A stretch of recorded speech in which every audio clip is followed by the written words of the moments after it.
చూడండి, కష్టాల్లో కౌలు రైతులు గుర్తింపు లేక ప్రభుత్వ ఫలాలు అందక అప్పుల ఊబిలోకి. నిజానికి చెప్పాలంటే ఒక 10 ఎకరాలున్న యజమాని ఆయన పంట పండించకుండా ఏం చేస్తాడంటే కౌలు రైతులకి ఇస్తాడు.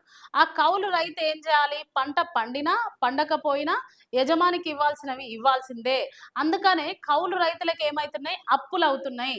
కౌలు రైతులను ప్రభుత్వమే గుర్తించాలి. ఇటు పొలమున్నోళ్ళు గుర్తించకుండా ఇటు ప్రభుత్వం గుర్తించకపోతే కౌలు రైతుల పరిస్థితి ఏంటి? చూడండి. ఆహ్, తెలంగాణ వ్యవసాయ రంగంలో కీలక భూమిక ఆహ్, పోషిస్తున్న కౌలు రైతులు ప్రస్తుతం తీవ్ర సంక్షోభంలో కొట్టుమిట్టాడుతున్నారు.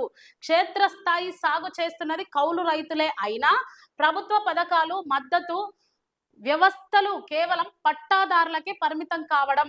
చూడండి, పట్టాదారులు ఎవరైతే ఉన్నారో వాళ్ళకే రైతు బీమా గాని, ఇంకా పొలానికి సంబంధించినవి ఏదైనా పట్టాదారులకే వస్తాయి.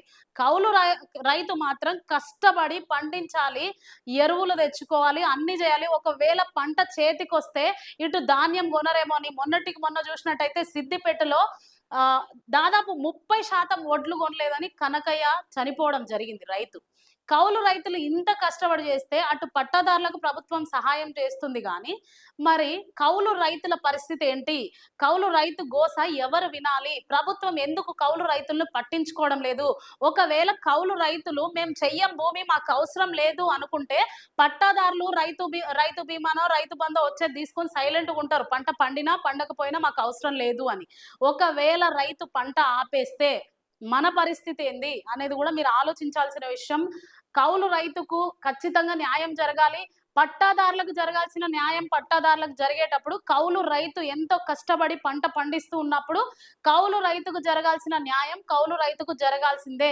ఎండ అనుకోకుండా, వాన అనుకోకుండా పంట పండించేది కౌలు రైతులు తప్ప పట్టాదారులు గాదు. పట్టాదారులు ఒక 20 ఎకరాలు, 30 ఎకరాలు ఉన్న పట్టాదారులు ఏం చేస్తారంటే, పోయి మంచిగా ఏసీ రూమ్‌లో ఏసీ యేసుకొని కూర్చుంటారు గానీ, నాకేం అవసరం పంట పండించడానికి అనుకుంటారు. అదే 2 ఎకరాలో, 3 ఎకరాల్లో ఉండే రైతయితే నా పంట నేనే పండించుకోవాలని పండించుకుంటారు. అంతేగాని 10 ఎకరాలు, 20 ఎకరాలు ఉన్న పట్టాదారునికి వ్యవసాయం చేయాల్సిన అవసరం లేదు.